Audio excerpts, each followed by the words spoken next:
Donc, bienvenue tout le monde à notre 5e cours d'INF 5111.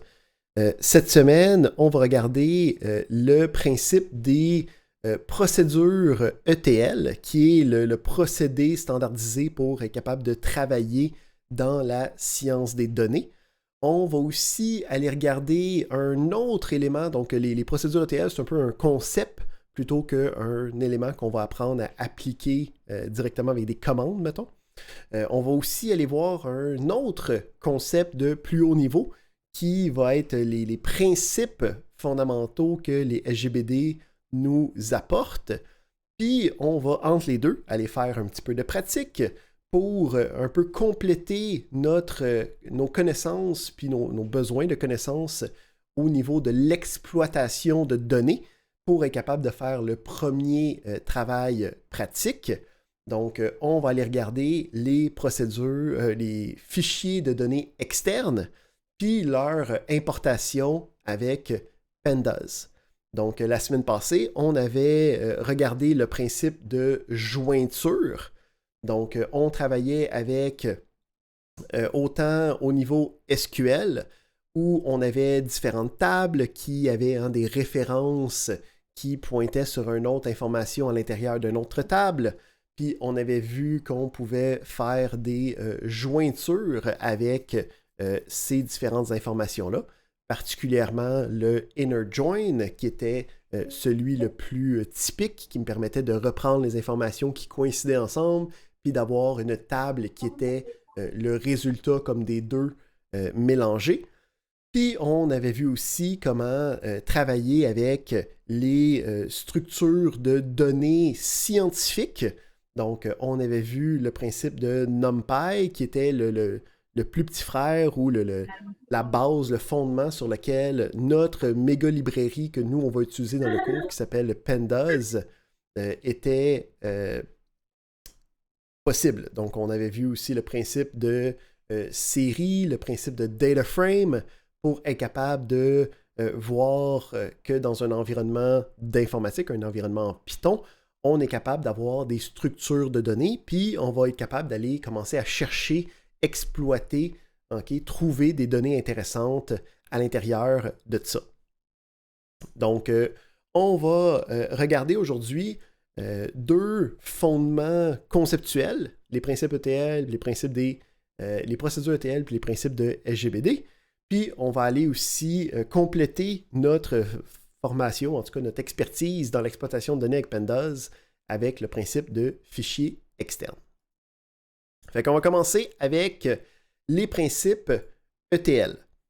Donc, on avait jasé durant la première semaine des différents procédés ou des différents termes ou du cycle de vie d'une application en sciences des données. Puis, à l'intérieur de ce cycle de vie-là, il y a en fait un principe plus fondamental là, qui est la procédure ETL. Donc, c'est un acronyme qui représente 3 étapes fondamentales de la science des données. Donc, c'est en anglais, là, c'est l'extraction, le extract, la transformation ou la modification, le transform, puis le load, le chargement, ou la sauvegarde. Donc, c'est comme les 3 étapes qui nous permettent de dire que quand on passe au travers de ça, là, c'est pas mal ça qui qualifie le problème comme étant un problème de science des données. Donc, on va aller regarder un peu c'est quoi ces 3 différentes étapes-là. Comment est-ce que nous, on peut interpréter ça, puis voir un peu aussi, au fur et à mesure qu'on avance, comment est-ce qu'on va s'arrimer à l'intérieur. Donc ça fait partie de la partie extract, ça fait partie de transform, ça fait partie de l'autre, c'est quoi les différentes possibilités derrière. Parce que, encore une fois, toujours le principe, c'est on est en sciences des données, on veut régler des problèmes de différentes sources de données disparates, où c'est qu'on veut être capable de sortir des réponses à des questions fondamentales de business, puis on veut être capable de représenter ces réponses-là d'une manière facile et conviviale pour autrui, pour nos boss, pour nous-mêmes, si c'est notre propre entreprise. Fait que, comment est-ce que le processus ETL marche là-dedans? Fait qu'on a une première étape qui est l'extraction, donc le extract. Donc, le principe d'extraire ici, c'est d'extraire les données d'un endroit connu pour venir les mettre dans mon environnement. Donc, on avait le principe de base de données qu'on voit depuis quelques semaines, qui va être une source de données, mais c'est une source de données externe. Donc, on a vu ici que la semaine passée, que quand on voulait travailler avec une architecture qui ressemblait à des tableaux et ainsi de suite, on a la possibilité de aller travailler avec ces bases de données-là, mais on ne voudra pas travailler directement sur la base de données. On va vouloir mettre ça dans des data frames, dans Pandas, parce que le data frame ressemble sensiblement à un tableau d'une base de données. Donc, il va falloir être capable de prendre l'information de la base de données, puis la siphonner dans mon environnement en Python, pour mettre ça dans notre cas, là, dans un data frame. Donc, on va avoir des outils qui vont nous permettre d'extraire de différentes sources les informations que j'ai besoin. Puis là, le principe, c'est que l'extraction de données, ça peut prendre différentes facettes. D'une base de données jusqu'à notre environnement de Python, c'en est une. Mais si, admettons, j'ai un document Excel dans lequel j'ai les différentes informations dont j'ai besoin, ben de lire le document Excel puis d'être capable d'avoir le résultat, c'est le même principe. Si on a un formulaire, qui, quand on part notre programme, le formulaire nous donne un pop-up puis nous demande de rentrer des informations, ben c'est de la partie d'extraction d'être capable d'aller chercher ces informations-là pour être capable de les importer dans mon environnement. Donc, parfois aussi, dans la partie d'extraction, là, si on revient à notre cycle de vie d'application de base de données, on a le principe de minage, qui est l'extraction. Puis, des fois aussi, on va avoir le filtrage qui va être dans cette première partie-là. Des fois, ça va être dans l'exploration. Ça dépend à qui tu demandes. Il y a plusieurs choix possibles. Donc, on a la première étape qui est l'extraction, qui va être le principe de prendre des informations disparates puis d'être capable de les apporter dans mon environnement. Il y a aussi une partie de ça qui va être la sélection des bonnes informations. Donc, si j'ai une base de données avec une cinquantaine de tables, ben ça se peut qu'il y ait juste une table que j'ai besoin. Si j'ai un fichier Excel de 300 mégaoctets, puis qu'il y a 18 feuilles avec plein de cellules, puis que moi j'ai juste besoin d'une partie spécifique, d'être capable de juste aller travailler sur cette partie-là, puis d'extraire juste cette partie-là, ça fait aussi partie des habilités puis des compétences qu'il va avoir durant l'extraction. Toujours le principe de l'extraction aussi, c'est d'être capable de prendre l'information puis de la mettre dans mon environnement de programmation habituellement, là, dans mon notebook en Python, pour être capable de travailler à partir de là, puis de ne pas avoir un accès direct où c'est que je peux comme fucker des choses dans ma source de données principale. Fait qu'une fois qu'on a extrait les bonnes informations, puisqu'on avait parlé aussi du principe de sélectionner juste les informations qui étaient pertinentes, on va avoir notre deuxième étape qui va être le principe de transformation ou de modification, ou habituellement aussi on peut parler de calcul. Donc c'est là que la majorité de nos décisions d'analyse vont être prises. Donc est-ce que je veux filtrer certaines données, juste aller prendre une sélection spécifique?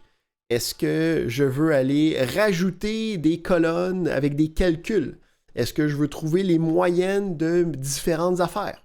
Est-ce que je veux trouver une représentation en XY à travers le temps de données qui sont avec juste des dates?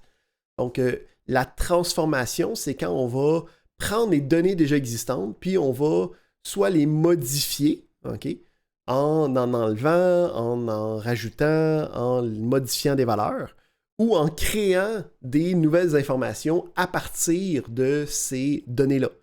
Donc, dès que je touche aux valeurs, que ce soit en modification, en suppression, en insertion, en ajout, ça va être dans la section de transformation. Donc, quand je suis en train de faire un calcul de quoi que ce soit habituellement, c'est parce que je suis à l'intérieur de la partie de transformation. Fait que c'est là aussi que va venir travailler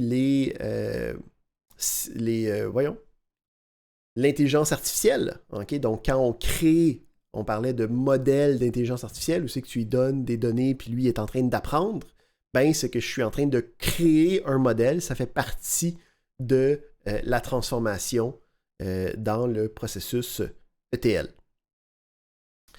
Fait que le principe aussi du processus ETL, c'est que ces transformations-là, ultimement, devraient nous donner ou devraient terminer avec des réponses, ou en tout cas des résultats qui sont semi-palpables pour être capable de répondre à des questions initiales.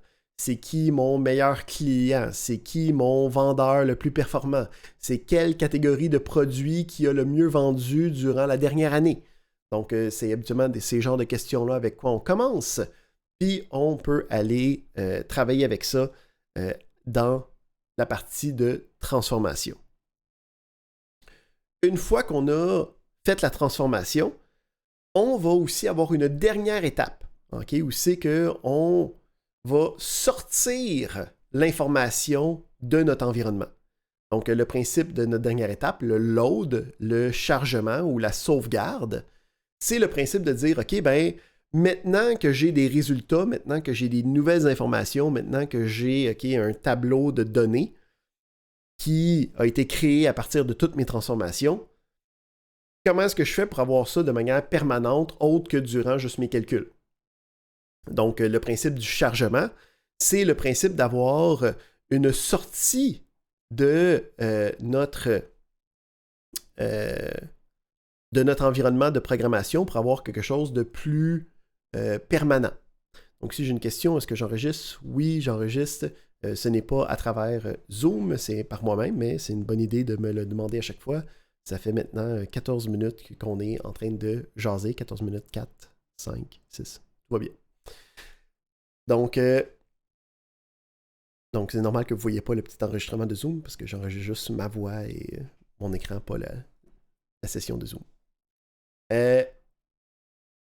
On était rendu au load, au chargement. Donc, le principe d'extérioriser de notre environnement d'informatique les informations.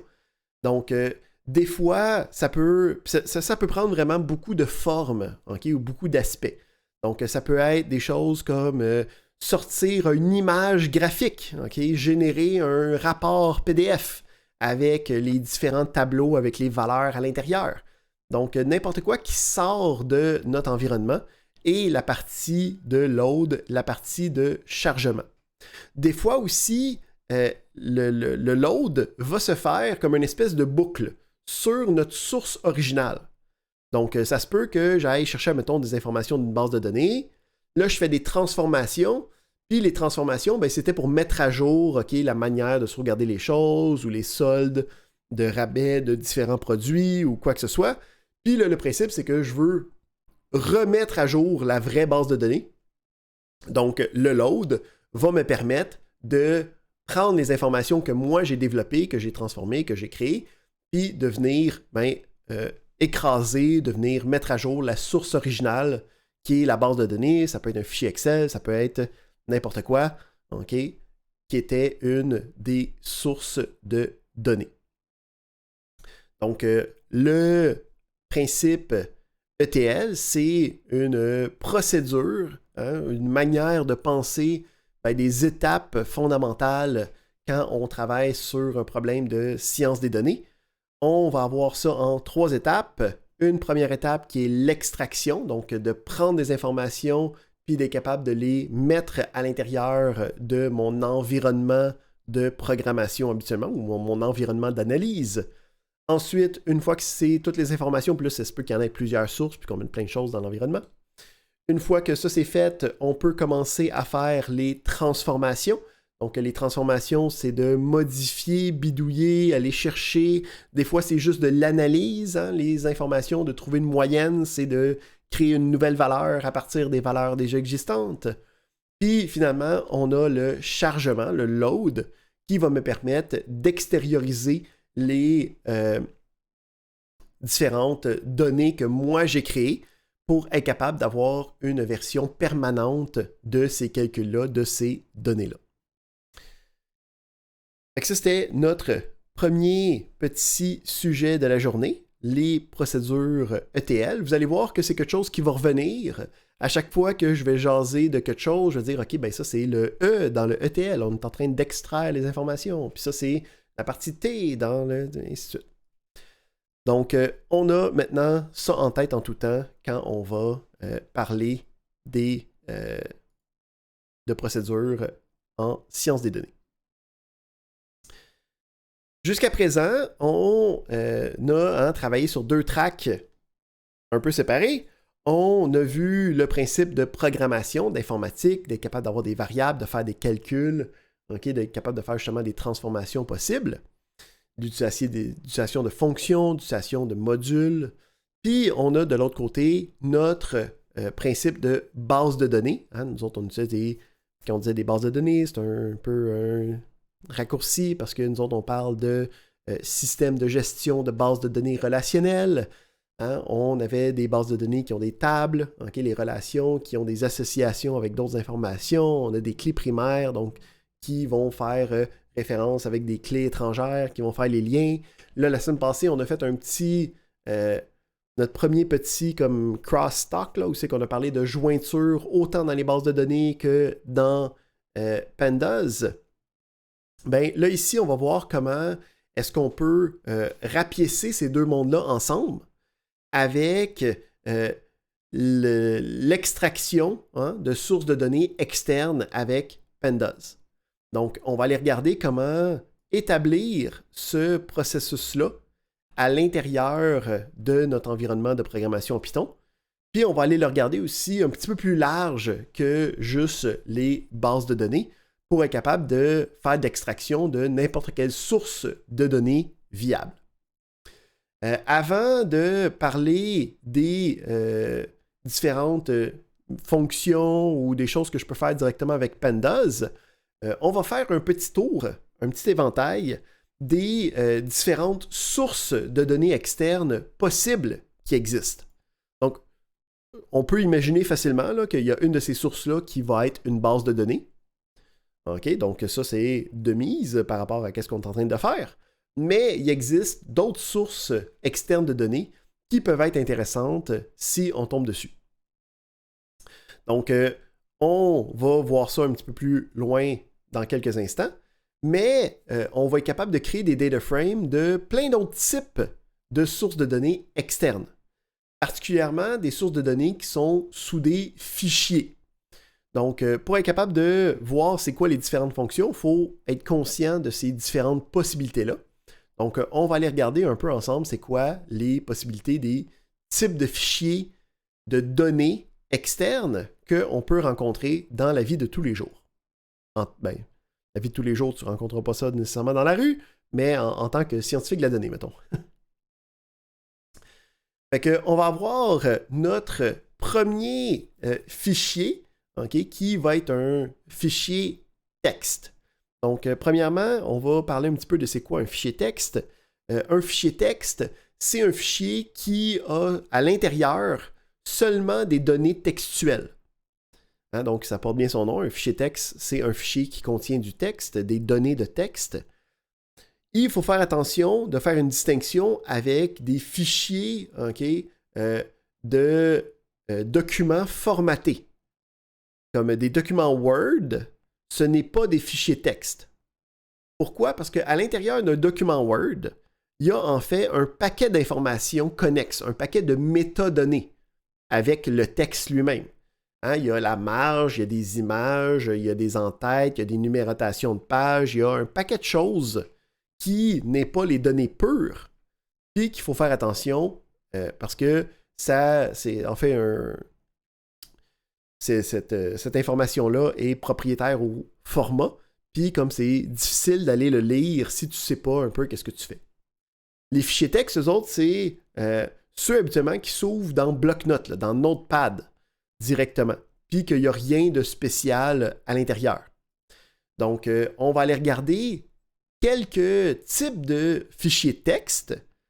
Donc, les fichiers texte, c'est super utile pour juste avoir les données. Mais, étant juste du texte, on n'a pas de format. Hein. Fait que ce qu'on va faire, c'est qu'on va utiliser le texte lui-même pour être capable de représenter un format de manière comme facile et conviviale pour que des êtres humains soient capables de les lire facilement, mais pour qu'on soit capable de s'y retrouver puis pas avoir trop de misère par la suite. Donc, le premier type de fichier texte qu'on va aller regarder, ça va être les fichiers CSV. Donc, les fichiers CSV, c'est un acronyme qui veut dire Comma Separated Values. Donc, le principe de Comma Separated Values, ça va être un fichier texte dont les valeurs sont séparées par des virgules. Qui l'eût cru? Donc, ça porte bien son nom, encore une fois. Il y a beaucoup de choses qui portent bien leur nom en informatique, pas toutes, mais plusieurs. Donc, dans le fichier texte, le but, c'est d'avoir une information qui est comme dans un tableur, là, comme dans Excel, comme dans une table. Il n'y a pas de format, okay? Il n'y a pas de structure, il n'y a pas de schéma rigide. Mais il y a quand même le principe de ligne et de colonne. Hein? Puis chacune des lignes est un enregistrement, une entrée. Puis après ça, ben, chacune des colonnes, c'est comme tout le temps le même nombre de colonnes. Ça me permet d'avoir une information qui est assez facile et conviviale à aller chercher. Fait que comment est-ce que ça fonctionne? Ben, on va avoir dans le fichier, hein, c'est juste du texte. Puis qu'est-ce qu'on va faire? C'est que, ben, tout simplement, la virgule va être utilisée pour être un délimiteur d'information. Donc, il va y avoir deux délimiteurs dans les fichiers texte CSV. Il va y avoir les virgules pour représenter comme un changement de colonne. Puis, il va aussi avoir les sauts de ligne qui vont représenter le changement de données. Hein? Donc, on passe à la prochaine donnée, on passe à la prochaine ligne. Ces fichiers-là sont quand même assez reconnus. Puis, en fait, Excel est capable de les détecter maintenant automatiquement, puis de les formater d'une manière qui est automatique aussi. J'ai une question de Yola. Oui, bonjour. En fait, ce que ça dit, c'est que par exemple, je pourrais pas écrire Smith, virgule Bob dans name parce que ça va contenir une virgule, donc ça va fucker le chien, non? Bien dit.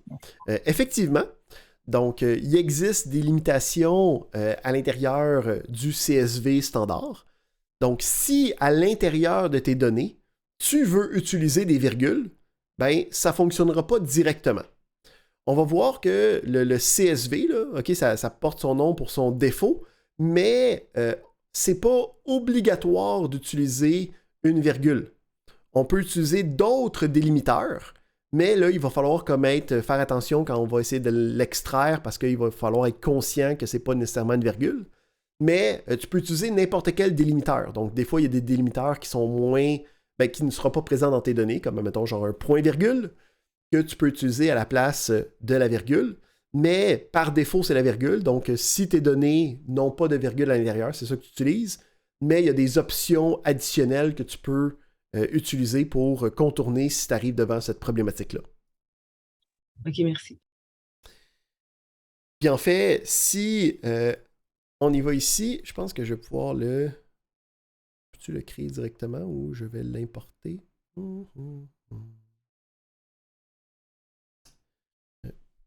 Je vais l'importer. Donnez-moi un instant.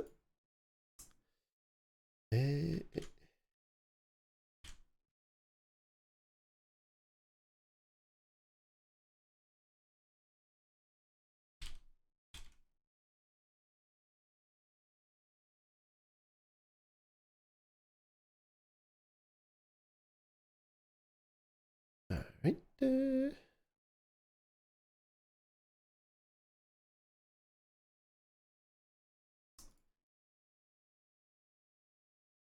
C'est pas ça que je vais faire.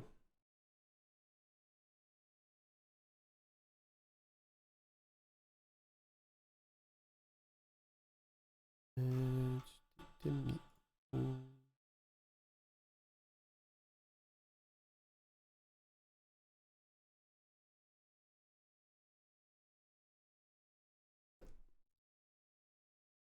Dans quel dossier il était. Et voilà. OK.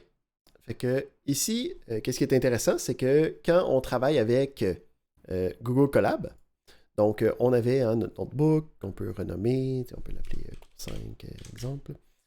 Puis à l'intérieur de ça, on avait des petits onglets. Un de ces onglets-là, c'est un onglet pour avoir des fichiers externes. Donc le principe, c'est que ces fichiers-là sont éphémères. Ça veut dire que si tu déposes quelque chose, ça se peut qu'ils disparaissent après une journée ou deux. Fait que garde-les de manière locale pour pouvoir le redéposer dans le besoin. Mais on peut déposer des fichiers. Donc moi ici, j'ai créé un fichier texte qui contient ces informations-là à l'intérieur. Puis ce que je vais faire, c'est que je vais le déposer. Puis là ici, ça dit, fais attention, là, ces fichiers-là sont purement éphémères. Puis on a le fichier qui a habituellement l'extension CSV. Puis là, je peux voir ici que le fichier CSV, là, OK, il a été retapé en formatage parce qu'il est conscient que c'est un fichier CSV.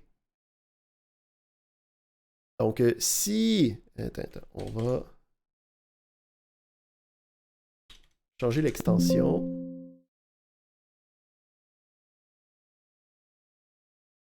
Juste pour que ça soit un fichier texte. C'est le même fichier, là. Le contenu du fichier est le même. Donc, on peut voir ici, c'est le contenu de qu'est-ce que j'avais présenté ici. Puis, quand je l'ai sorti avec l'extension CSV, ben Google Colab il était juste conscient de qu'est-ce que c'est. Fait qu'il fait juste changer la présentation pour que ça soit plus convivial. OK? Donc, on voit que c'est un fichier qui est reconnu par les différents outils, là, mais derrière, c'est purement les données qui sont là. Donc, ça, c'est notre premier type de source de données externe. On a un deuxième type qui va être les fichiers JSON. Donc, les fichiers JSON, c'est, encore une fois, un acronyme, il y a juste ça.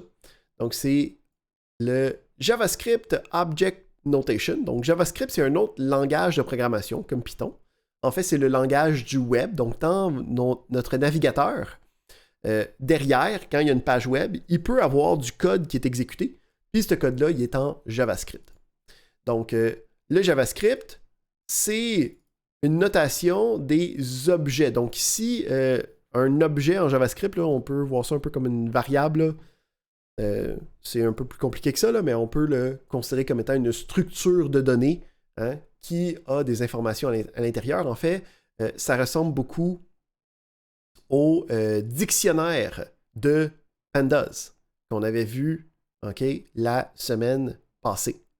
Donc, les dictionnaires, qui sont des structures de données qui contiennent des clés-valeurs, ça va être le même principe. Les objets de JavaScript, c'est des dictionnaires en Python. C'est juste qu'ils n'ont pas utilisé le même nom parce qu'il n'y a jamais personne qui est capable de s'entendre dans le monde de l'informatique. Donc, on a un exemple d'un fichier qui est en JSON. Puis, on peut voir que ce fichier-là, c'est sensiblement la même syntaxe de présentation que les dictionnaires. Donc, on a les accolades pour représenter une série de clés-valeurs.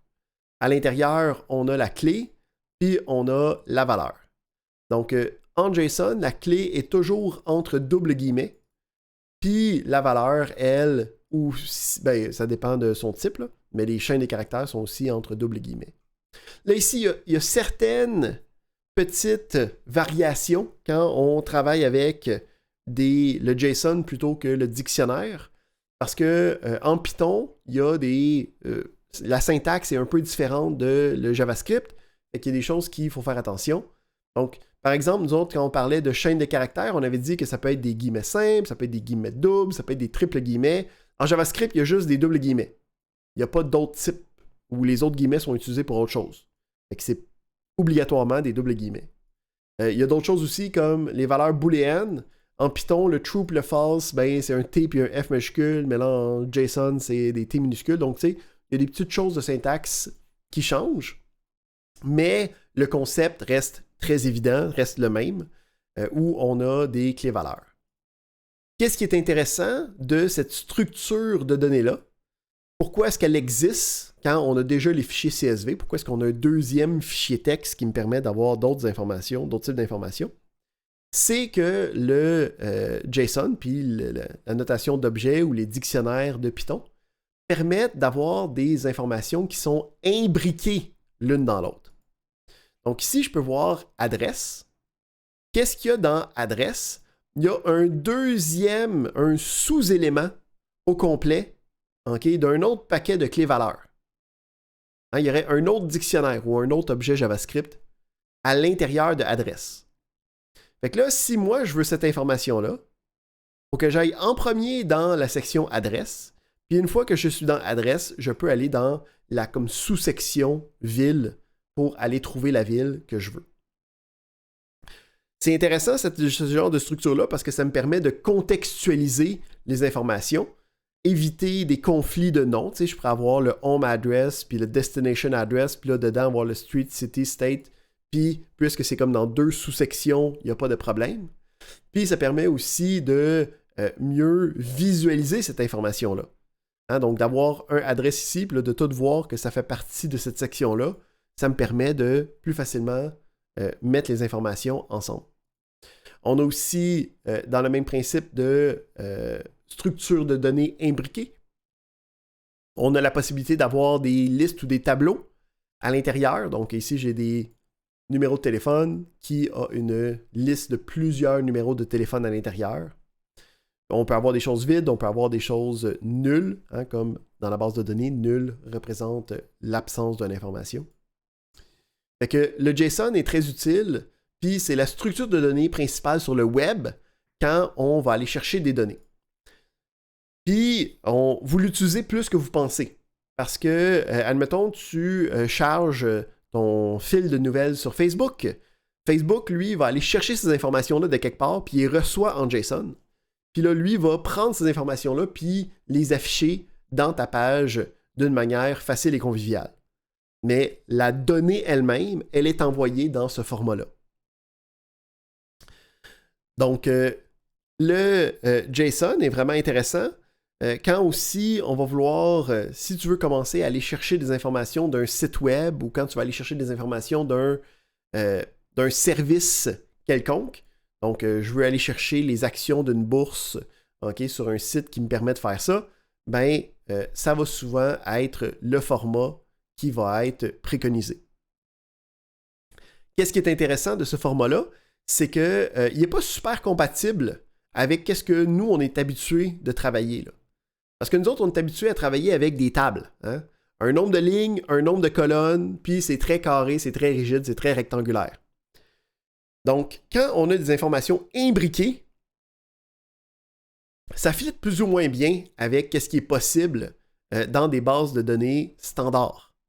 Donc, souvent, on va essayer de faire attention à ça. Il y a des méthodes pour être capable de travailler autour. Là. Nous autres, on n'ira pas dans trop les détails là, du JSON, mais c'est un astérix à garder en tête quand on travaille avec ce type de fichier-là. Donc, ici, je vais prendre ça. Je ne sais pas si Google Colab est capable de...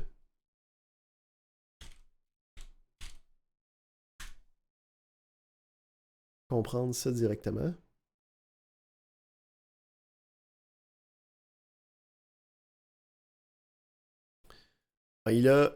Tu vois qu'il a mis de la colorisation, mais il n'a pas rien mis de additionnel.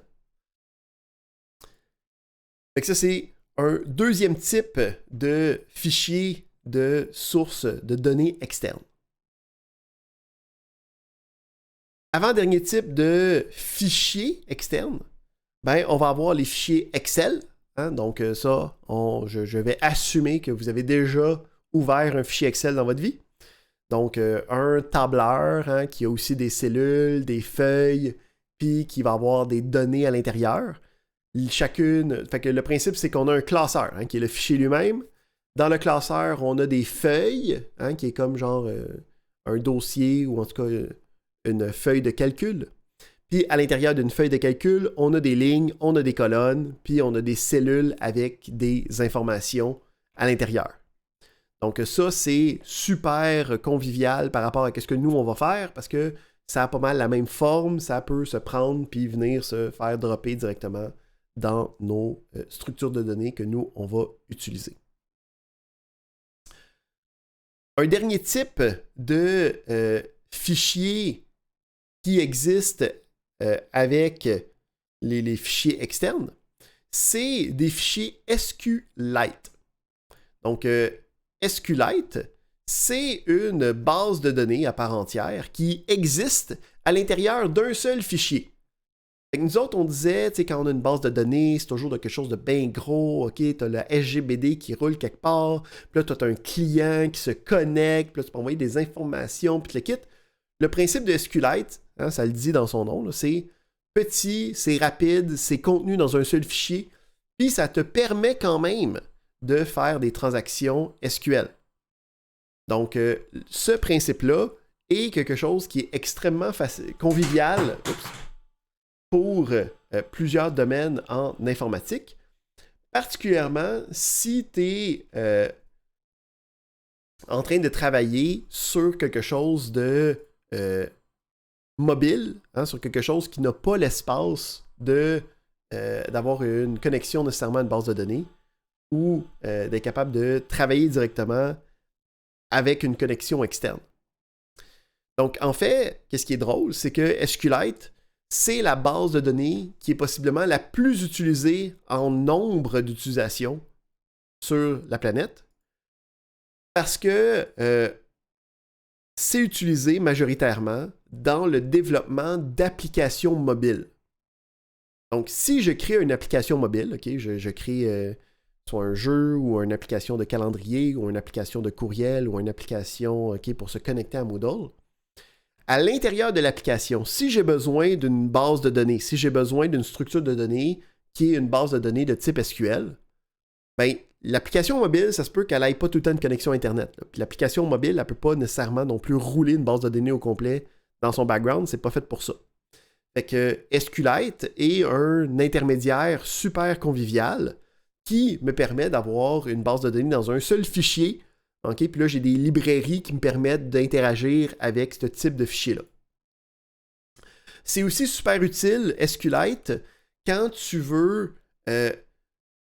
partager une base de données qui va être partager une base de données qui va être partageable dans un fichier. Hein? Donc, à la place de dire j'ai besoin de partir un serveur qui roule, puis qui doit se connecter, puis blablabla, ben, je vais avoir le fichier SQLite qui a juste les informations que j'ai besoin. Puis, c'est quand même des tables, il y a quand même les clés étrangères, c'est toutes les instructions passent, mais ça me permet de facilement partager juste les données. Donc, on va voir que les GBD nous donnent des features que SQLite ne peut pas nous donner, là, mais pour le partage de données, c'est vraiment la chose qui va être le plus utilisée. Si on s'en va voir, admettons ici, je vais aller sur Kaggle, qui est un site de sciences des données qui nous permet de partager justement des datasets. Okay? Donc, des sets de données déjà préfaites. Puis, si je vais voir dans ces filtres, juste en regardant c'est quoi les types de fichiers, hein? Donc, je peux ici prouver que je ne vous dis pas de la foutaise. Donc, il y a 3 types de fichiers, CSV, JSON, SQLite qu'on a vu, puis il y en a un 4e que nous, on ne verra pas, qui est le BigQuery, qui est aussi un même type de fichier SQL qui est dans un seul fichier directement. Donc, c'est vraiment les types de fichiers externes qui sont disponibles puis qui nous permettent de facilement avoir des sources de données que nous, on va pouvoir importer dans notre environnement durant notre extraction avec Pandas. On va aller voir comment dans un petit bout de temps. Ben, aujourd'hui. Là. Il nous reste une dernière type de source d'information possible avant d'aller regarder comment ça fonctionne avec Pandas. Mais avant ça, on va prendre une première petite pause. Donc, on se prend une petite pause de 10 minutes. On revient à 19h pour aller regarder les requêtes web avec des API REST. Donc, retour 19h. À tout de suite.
On que par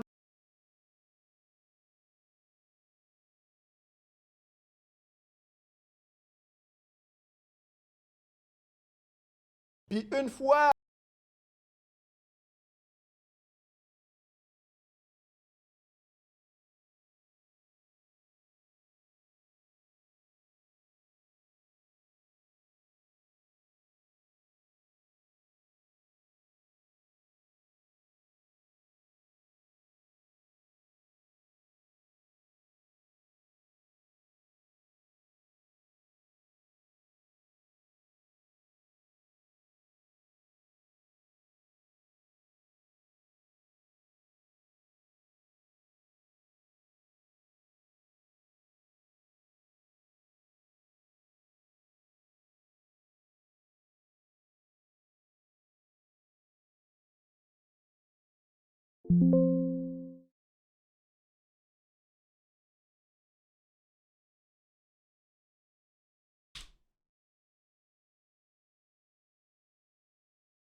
Alright, on est de retour. Donc, on va reprendre avec les types de fichiers externes. Donc, les requêtes web avec les API-US, comment est-ce que ça fonctionne? C'est, on veut aller chercher une information d'un site web, donc d'une ressource qui a un URL. Puis, cette ressource-là va te retourner une information qui va être habituellement, statistiquement parlant, en JSON. Donc, le principe, c'est qu'il faut être capable d'aller chercher cette information-là, puis après ça, la traiter. Fait que pour faire la requête, on va utiliser un module. Donc, de la même manière que Pandas, c'est un module, puis NumPy, c'est un module, c'est une librairie. Donc, c'est synonyme. On a la librairie Request qui est capable de faire des impressions d'informations. Donc, si, admettons ici, on prend ça, puis on va tester ça. Donc, le principe, c'est que j'ai importé request, puis là, le principe, c'est que j'ai été chercher une information d'un site, là, ici, je vais mettre ça plus grand, d'un site qui me retourne des données. Donc, ce n'est pas un site web. Hein? Donc, un site, c'est quelque chose comme Moodle, hein, qu'il y a une interface pour un utilisateur, on clique sur des choses, ça va bien. Ça ici, c'est sur le web, c'est sur Internet, mais ce n'est pas un site. C'est un API. Donc, le principe de cette adresse-là, c'est que pour un autre ordinateur soit capable de communiquer avec, puis qu'il y ait de la facilité à transiger de l'information. Donc, ici, api.github.com. GitHub, c'est un site de gestion de sources, c'est que tu peux mettre ton code source, puis que le monde puisse aller voir. On a ici un résultat, hein, puis ça ressemble à quoi, ce résultat-là? Ça ressemble à du JSON. On a la petite accolade, on a les clés valeurs, puis on a une série de clés valeurs à l'intérieur de ça. Donc, ça te donne un peu, en fait, lui, il te donne comment est-ce que ça fonctionne, les différents outils. Là. Mais le principe, c'est que j'ai été à cette page-là, puis ça m'a donné du JSON. Ben, le principe, c'est que je serais supposé être capable de comme, gérer ça à l'intérieur de mon programme pour être capable d'aller chercher ces informations-là. Donc, si je regarde ici, le principe, c'est que j'ai le résultat. Je peux voir ici dans le deuxième print où j'ai pris la réponse puis j'ai dit « Hey, je sais que c'est du JSON, dis-moi c'est quoi. » Puis là, si je regarde ici, le principe, c'est que c'est pas formaté, là, mais on peut voir ici que c'est effectivement les accolades, les guillemets, nanana. En fait, lui, il a créé un dictionnaire automatiquement avec les informations pour que je puisse être capable de l'utiliser facilement puis convivialement. Mais si je regarde, c'est le résultat là, de cette requête-là. Si je fais juste la réponse, ça va me dire, la réponse, c'est 200. Puis là, il y a un principe que quand on travaille avec des requêtes sur le web, à chaque fois que je fais une requête, à chaque fois que je m'en vais sur une adresse quelconque, il y a différents types de résultats possibles. Puis, dans ces résultats-là, il y a comme des codes qui viennent avec pour dire est-ce que ça va bien, est-ce que ça a bien été, est-ce qu'il y a une erreur quelconque. Vous en connaissez sûrement un de ceux-là, parce que si je m'en vais sur une page quelconque, habituellement, on va avoir un code d'erreur avec un not found. Hein, le code d'erreur du not found, si je te demande c'est quoi le numéro, ben c'est 404. Hein, comme une erreur 404 sur un site web, c'est quand tu essaies d'aller sur une ressource, une page qui n'est pas existante. Donc, il existe le code d'erreur 404 hein, qui est not found. Puis, si on regarde, c'est quoi les différents codes possibles? Il y en a plusieurs. Hein, donc, si on s'en va voir le... on met ça un petit peu plus gros. Hop. Le 404, hein, c'est le not found. Et si on s'en va voir, moi, j'ai reçu le 200. Donc là, la question, c'est quoi le 200? Le 200, c'est OK. Donc, un code 200, c'est le code que tu reçois quand les choses ont bien été, puis il n'y a juste pas eu de problème. Donc, le code 200, c'est ça a marché, t'as bien réussi, tout a bien été. Fait que là, je peux aller regarder c'est quoi qui est à l'intérieur de la réponse pour être capable d'aller travailler avec. Puis là, une fois que ça, c'est un dictionnaire, hein, on a vu qu'on peut directement transférer ça dans un data frame de Pandas. On peut commencer à travailler avec, le mettre en structure, faire plein de choses, faire des transformations, mais on a réussi à extraire l'information pour être capable d'aller chercher les différentes données possibles. La deuxième chose qui est intéressante avec... fait que ça, c'est le principe d'aller faire une requête sur le web, hein, aller faire une requête avec une adresse à travers ce qu'on appelle un API. Donc, un API, c'est un autre acronyme pour Application Programming Interface. Donc, c'est un endroit qui permet entre des ordinateurs de se jaser, puis qu'il n'y ait pas de problème. Mais il y a un élément de plus qui va être le principe de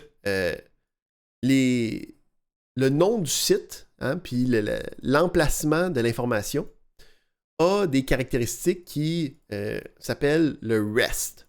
Okay, donc, le REST, qui est un autre acronyme, qui est le Representational State Transfer. Hein? OK? Lui, il n'explique pas bien qu'est-ce qu'il fait. Mais, qu'est-ce qui va être plus facile à comprendre, c'est de voir comment est-ce que ça fonctionne. Fait que s'il y a un petit site, qui est un site qui représente comme différentes ressources possibles que tu peux tester justement avec un API. Fait que le principe, c'est que de ce site-là, tu peux aller à différents endroits pour aller chercher différentes informations. Fait que si je m'en vais sur le site, puis là, j'ai le /post, ben, je vais avoir, ici, je peux voir, j'ai un tableau, hein, de différentes options, différentes possibilités de ici. Puis là, c'est un site qui est du Jarabia, là, il n'y a pas rien, c'est pas du vrai texte, là. Mais c'est juste pour comme démontrer une structure de données qui pourrait faire du sens. Hein, fait que je peux voir ici, j'ai des numéros d'identification, des titres, puis après ça, comme le contenu d'un texte quelconque. Qu'est-ce qui est intéressant, c'est qu'une fois que je suis sur ce chemin-là, là, si j'aimerais ça avoir juste le 4e, ben, je peux utiliser le chemin lui-même pour aller, si moi j'ai rajouté là, /4, ben lui, en voyant l'adresse que j'ai écrite, va faire OK, ben c'est pas toute la liste de posts que tu veux seulement le /4, fait que je vais seulement te donner le /4. Donc ça ici, cette architecture-là, cette structure-là de la requête, cette structure-là de dire, ben je peux aller à quelque chose, puis là je peux aller sélectionner quelque chose de plus, puis là je peux aller sélectionner quelque chose de plus avec qu'est-ce que j'écris dans la requête, dans l'URL de la requête. Ça, c'est ce qu'on appelle un API REST. Donc la manière de le faire, la manière de le présenter, c'est le standard REST. Puis le principe, c'est que ça marche sur différents éléments. Fait que tu as les comments, puis là je peux aller chercher le comments, okay, numéro 3 ou numéro 4 qui va être avec. Puis on peut aller chercher juste l'information que moi j'ai besoin. Hein, parce qu'une des problématiques, une des choses qu'on veut travailler, c'est de ne pas nécessairement aller chercher toutes les informations nécessairement, mais juste celles que je veux spécifiquement. Et que ça fait le tour des outils puis des manières, pas des outils, mais des différentes sources de données externes qu'on n'avait pas vraiment vues auparavant.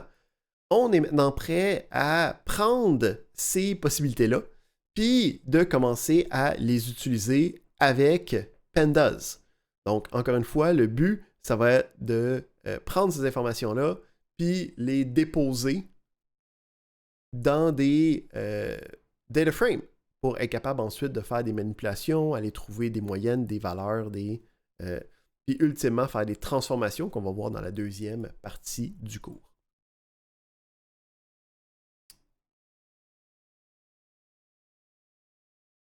Fait que le principe, c'est que Pandas a déjà tout ça en tête, okay? A déjà toutes les informations qu'il peut vouloir, puis il faut juste aller appeler la bonne fonction, la bonne méthode pour être capable d'aller chercher ce qu'on a besoin de faire.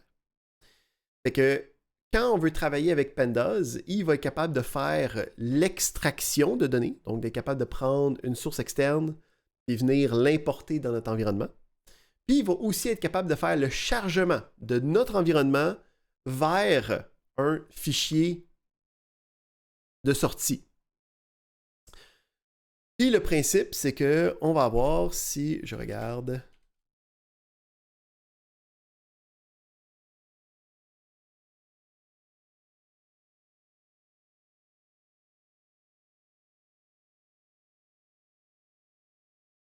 le principe de Pandas. Donc, on est dans la documentation officielle de Pandas. Puis là, ça va nous dire, quand je veux aller prendre des informations, puis je veux venir les transformer en data frame, hein, ça représente un data frame, je vais pouvoir utiliser les différentes fonctions read. Puis là, c'est marqué étoile. Là, le principe de l'étoile, c'est pas que moi, je vais taper étoile, c'est que je vais taper le nom du type de fichier que je veux aller travailler avec. Fait que si je veux aller lire un CSV, puis être capable d'aller chercher ces informations, je vais marquer read underscore -bas CSV. Et là, à partir de là, je vais pouvoir donner le nom du fichier, puis ce nom de fichier-là va pouvoir être importé, puis il va devenir un data frame. Fait que si on regarde qu'est-ce que nous, on avait ici, on s'en était fait un fichier CSV, là, hein, names.csv. Fait que là, le but, ça va être d'être capable d'importer ça à l'intérieur de Pandas. Fait que premièrement, on va importer Pandas. Puis là, on va se faire, on va l'appeler Contacts. Fait que je vais mettre ça un petit peu plus haut. Hein. Merci. On va faire un read, puis on va aller chercher un CSV. Là, qu'est-ce qui est intéressant, c'est que quand j'ai déployé les fichiers à l'intérieur de ce dossier-là, je vais pouvoir ici directement mettre le nom de fichier que j'ai déposé pour être capable d'aller le lire. Fait que j'ai ici names.csv. Puis après ça, quand j'exécute ça, je peux voir que ça a fonctionné. Là. OK? Fait que là, si je veux voir, je pourrais faire un...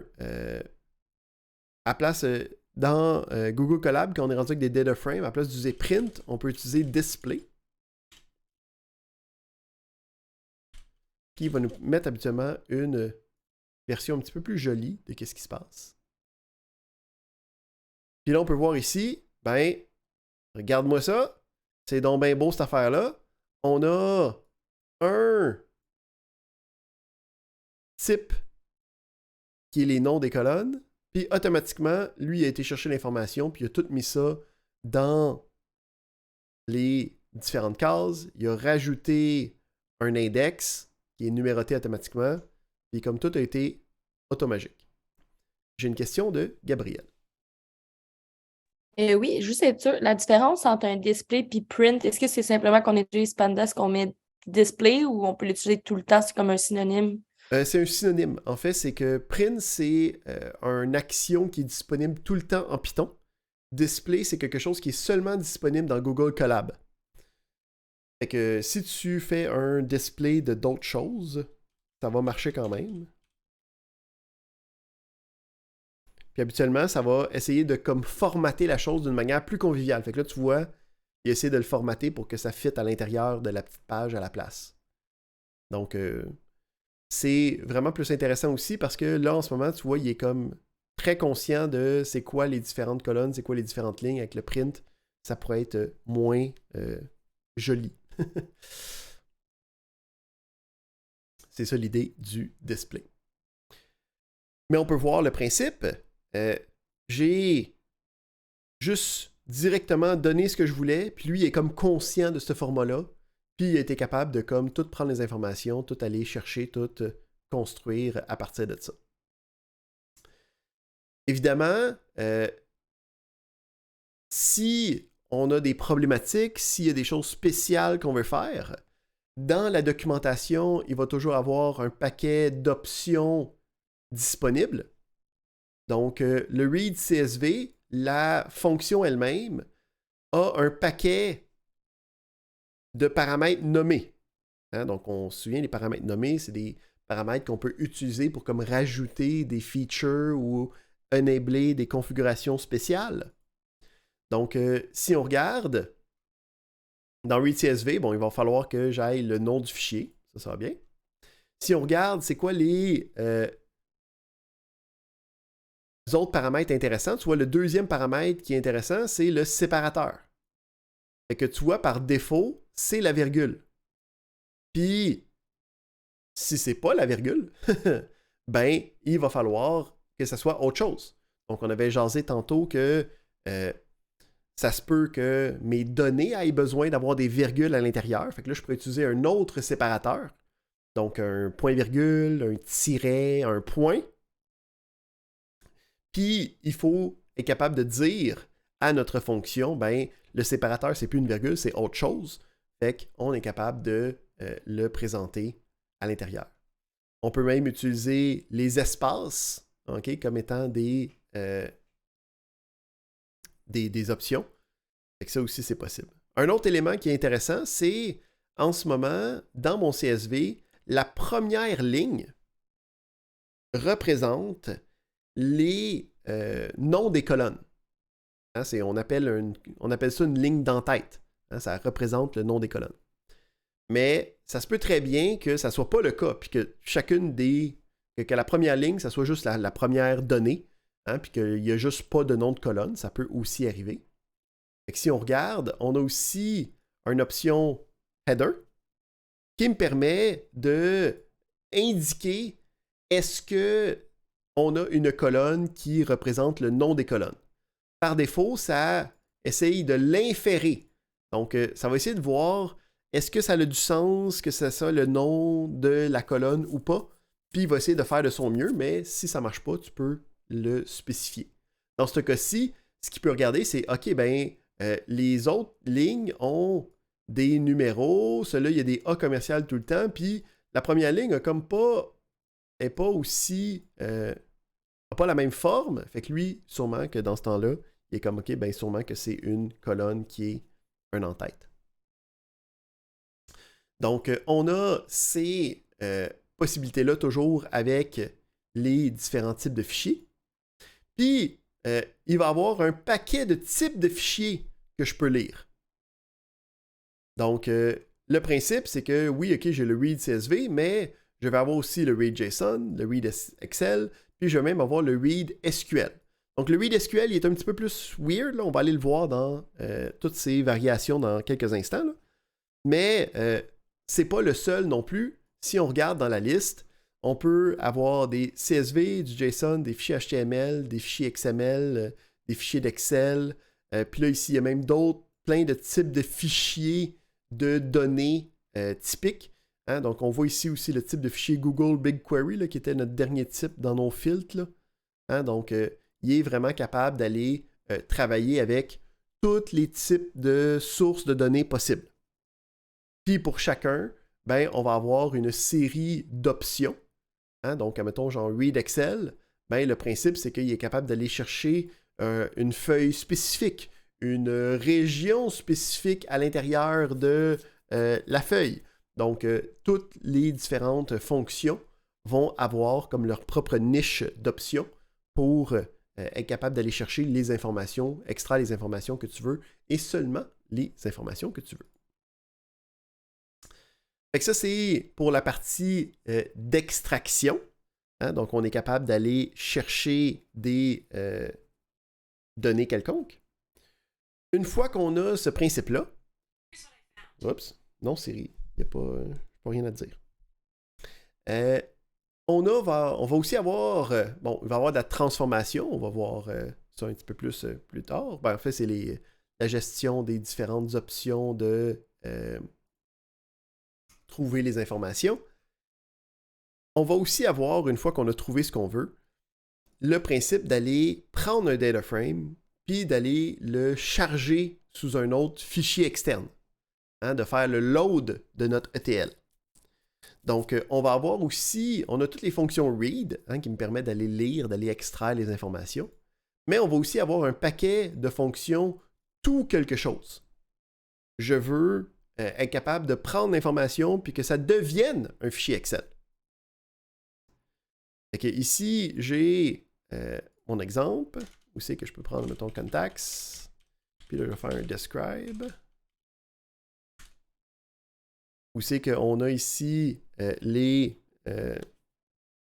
éléments intéressants. Okay? Describe, c'est une... Parce que là, ici, j'ai un data frame, puis describe me permet de trouver comme les valeurs intéressantes de ce data frame-là. Fait que, mettons, moi, j'aimerais ça sauvegarder cette affaire-là. Fait que, faudrait que je le sauvegarde quelque part. Fait que je pourrais dire, mettons, results. C'est égal à ça. Puis là, je peux prendre ces résultats-là. Puis je vais faire tout CSV.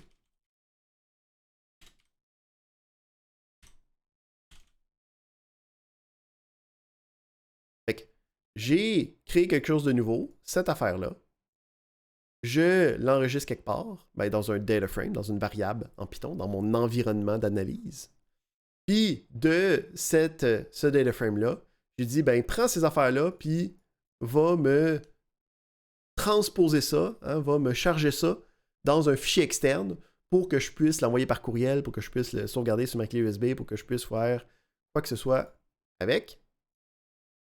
Donc, on trouve le petit panneau ici. On a ici le fichier CSV qui apparaît. Puis, quand je l'ouvre, ben, c'est le fichier texte, hein, que j'ai représenté avec les mêmes informations que tantôt. Mais cette fois-ci, c'est sorti de mon environnement. Là. Je pourrais le télécharger, ce fichier-là, puis je pourrais le donner à quelqu'un d'autre, je pourrais le mettre dans un rapport, je pourrais faire qu'est-ce que je veux avec. Puis là, j'aurais le processus ETL qui est complètement établi. Fait qu'on a la possibilité de lire, on a la possibilité d'écrire à partir de lire d'un fichier externe pour que ça devienne un data frame, puis d'à partir d'un data frame, de sortir l'information en écriture pour que ça devienne un type de fichier à l'extérieur. On va aussi avoir, on veut aussi être capable de faire la même chose avec le read SQL, mais pour être capable de se connecter à une base de données, on a vu qu'on avait besoin des informations de connexion. Fait qu'il va falloir être capable d'importer puis d'être capable d'utiliser des outils qui me permettent de représenter cette information-là, puis d'être capable de les utiliser pour être capable d'aller lire ce que je veux avec le SQL. Donc, on a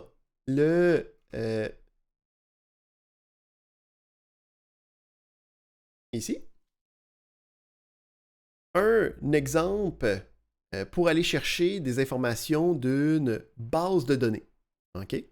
Donc, pour être capable d'aller chercher des informations d'une base de données, il faut être capable d'avoir ce qu'on appelle l'engin de connexion. Donc, l'engin de connexion, c'est en gros à quoi je veux me connecter pour être capable de travailler avec, pour être capable d'aller lire les informations, et ainsi de suite. Donc, il va y avoir comme une étape additionnelle pour être capable de se connecter puis être capable de travailler avec ces différentes informations-là. Donc, il nous faut une nouvelle librairie. OK? Puis en fait, on a juste besoin d'une fonction dans cette librairie-là. Fait qu'on va aller juste la chercher directement. Fait qu'on a SQL Alchemy là, qui a le Create Engine. Fait qu'on va l'essayer avec notre base de données qu'on connaît déjà. Là. Fait que j'ai mon SQL Alchemy, j'ai mon Create Engine, on importe ça. Puis là, à partir de là, on va être capable de créer un engin qui va être capable d'avoir les différentes informations requises. Donc, si, admettons, nous autres, on voulait le faire, on a ici un exemple avec un fichier SQLite où on a aussi la liste où c'est qu'on veut se connecter à une base de données, admettons Postgres dans notre cas, avec les différentes informations qu'on pourrait utiliser. Fait que ici, je pourrais prendre ça. Puis, je peux aller chercher les informations que nous, on connaît. Là. OK? Fait que nous autres, on avait DVD Rental. avec le password DVD rental sur le serveur hololink.org. Puis on avait le nom de la base de données qui était aussi DVD rental. On a maintenant un engin, OK, qui est capable de faire ça.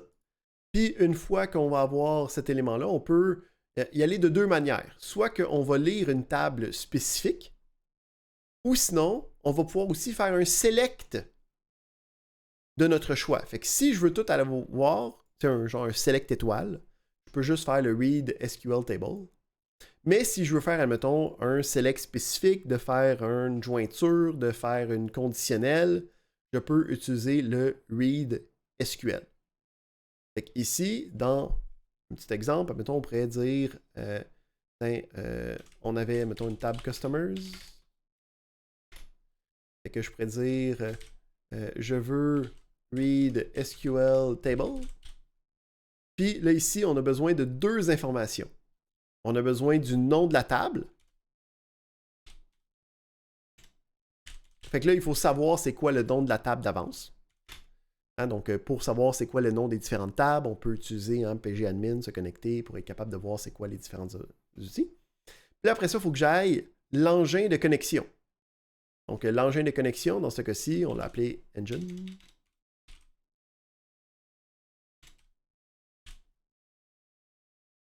Fait que quand j'exécute ça, ça va aller lire la table, puis ça va me représenter l'information de customer dans un data frame. Là, ici, en passant, le data frame, quand il te l'affiche, puis qu'il y a beaucoup d'informations, il est conscient que peut-être que tu ne veux pas avoir les 18 000 lignes. Fait qu'on peut voir ici qu'il est comme, il t'affiche les 5 premières, les 5 dernières, puis il est comme, avec ça, tu devrais être correct.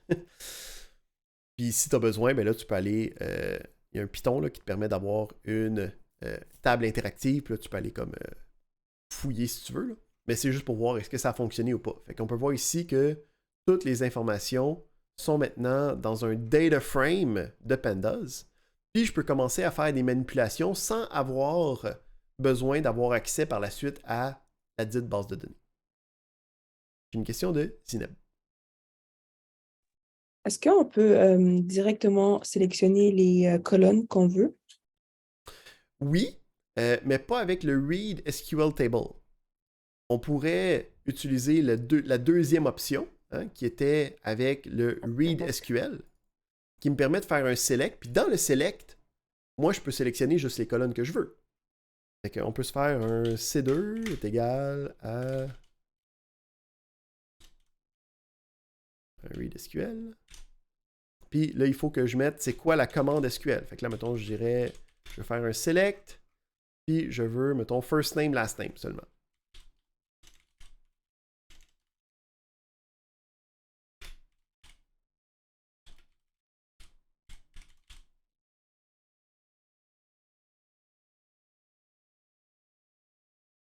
Et après ça, on a notre engine.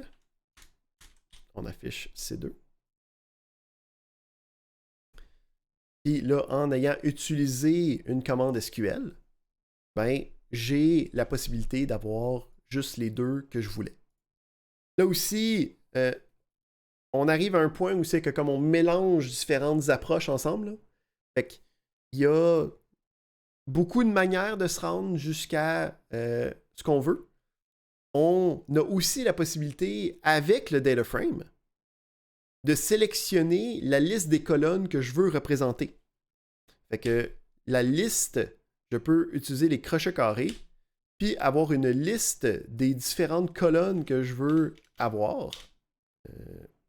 CTRL-Z, CTRL-Z, delete, back. Puis là, je peux dire first, voyons. Je suis pas capable d'écrire. Merci. First name.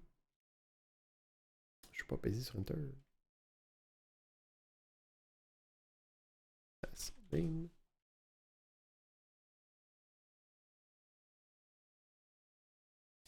Fait que là, le principe, c'est que c'est la même requête de j'ai lu toute la table.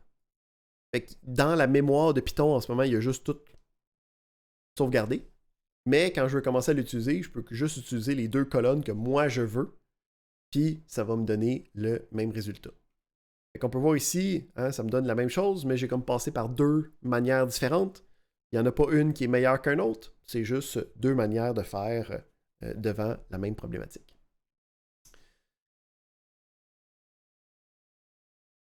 Parfait, parfait, parfait, parfait. Donc, ça fait le tour du deuxième sujet que je voulais jaser avec vous. On va tout de suite prendre une petite pause, puis après ça, on va regarder les principes des SGBD, puis on va jaser du premier travail pratique qui va intégrer tout ce qu'on a vu jusqu'à date, incluant ce qu'on a vu aujourd'hui avec l'extraction d'informations. Fait qu'on se donne un autre 10 minutes de pause, puis on revient à E45. Je n'ai pas encore parlé de l'intra. On va parler de ça la semaine prochaine quand on va faire une révision pour l'intra. Le cours de la semaine prochaine est dédié à ça au complet. Fait qu'on s'était laissé avec les différentes manières de travailler avec Pandas, puis d'être capable d'aller chercher les différentes sources de données. Donc, il nous reste 2 sujets pour la soirée. On retombe dans la partie un peu plus conceptuelle avec les différents principes des SGBD.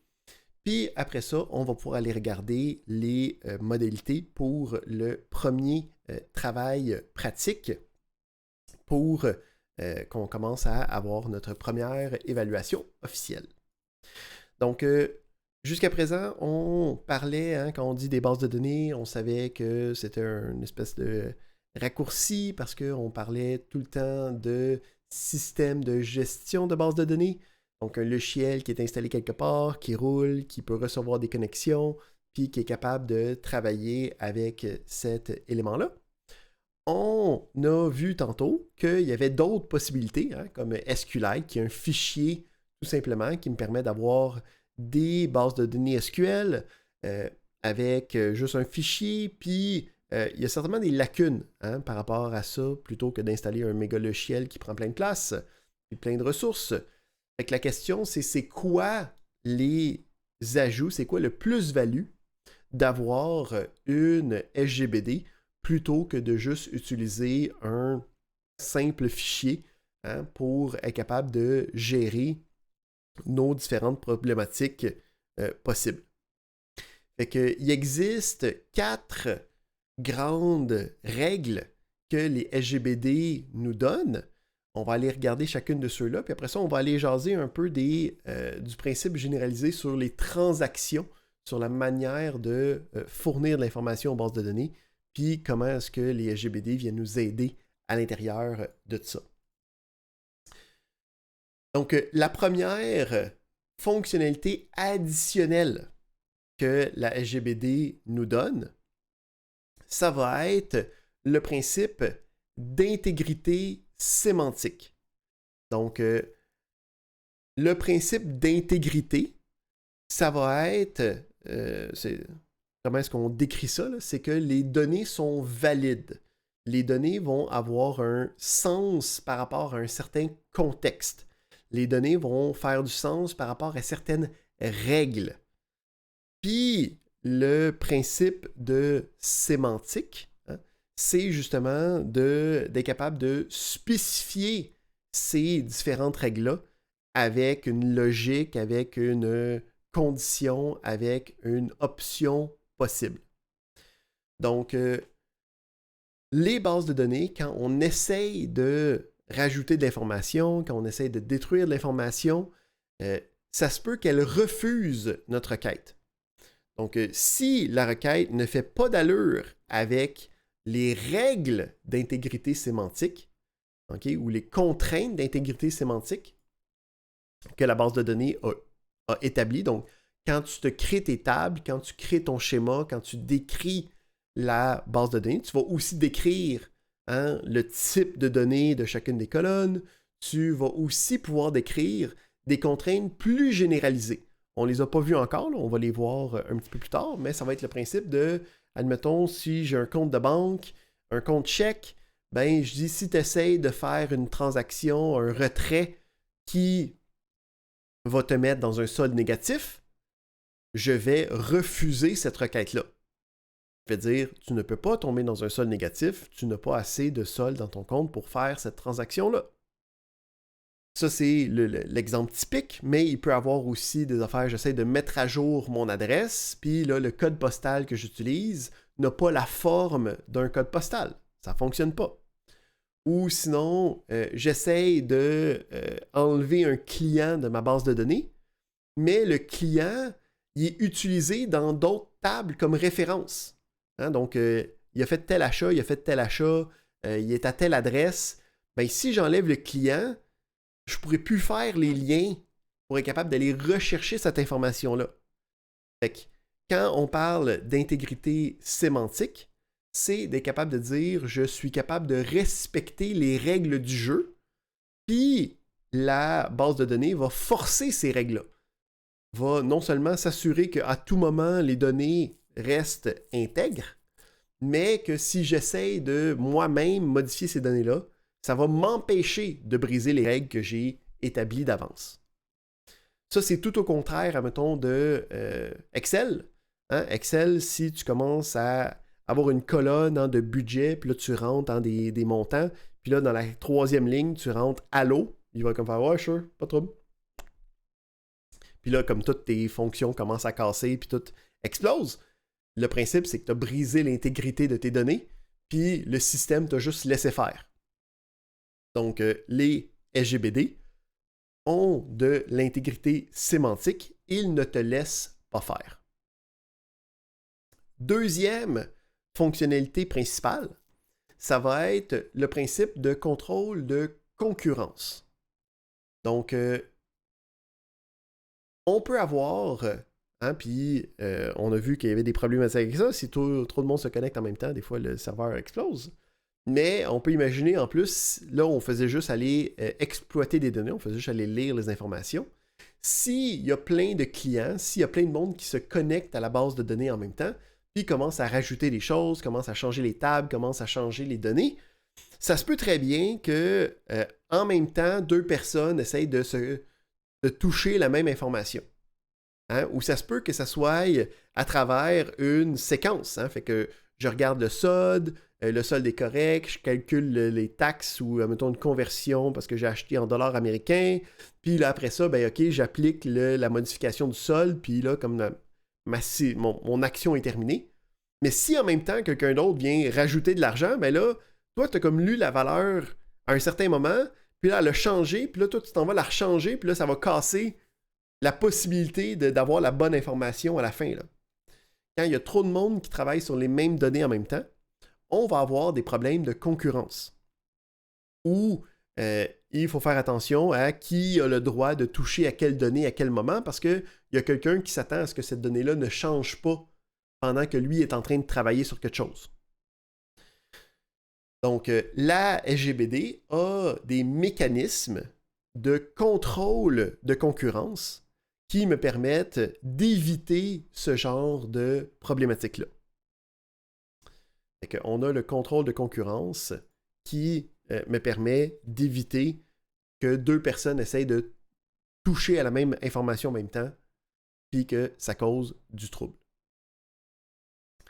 On a aussi un mécanisme de fiabilité qui est en jeu.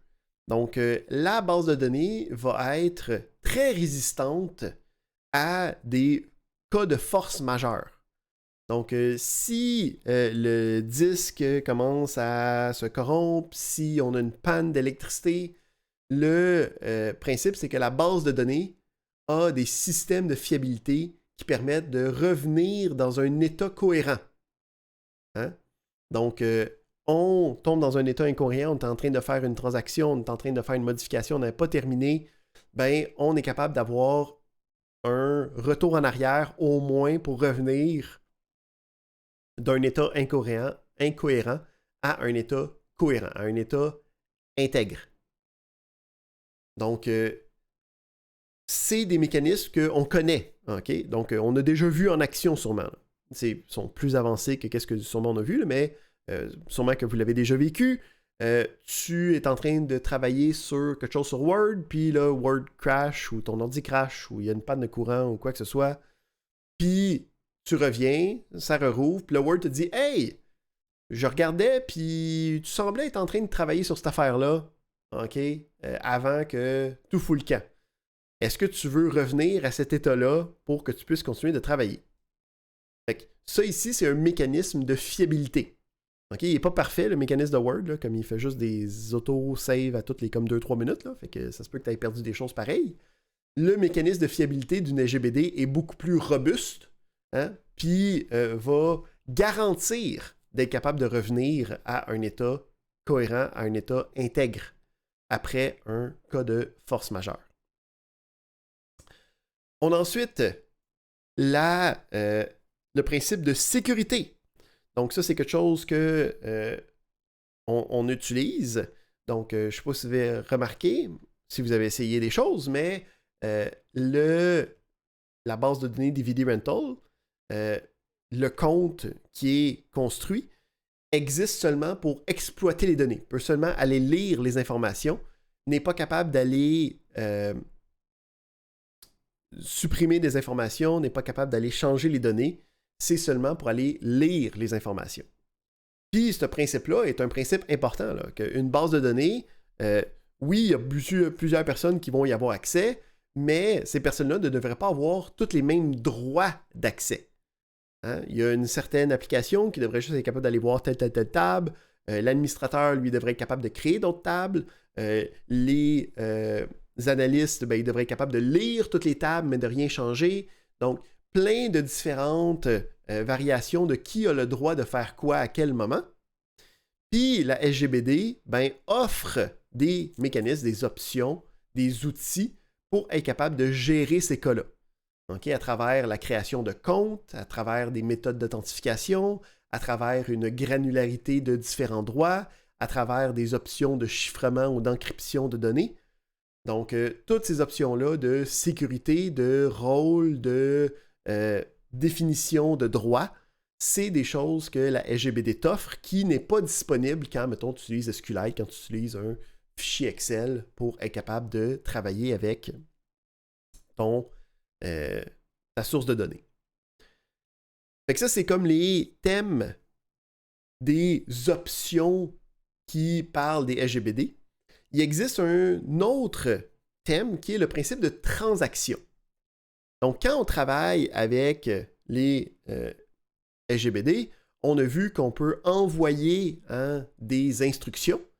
Puis, en fait, ce qu'on va pouvoir faire, c'est prendre plusieurs instructions, puis les bundler ensemble à l'intérieur d'une seule transaction.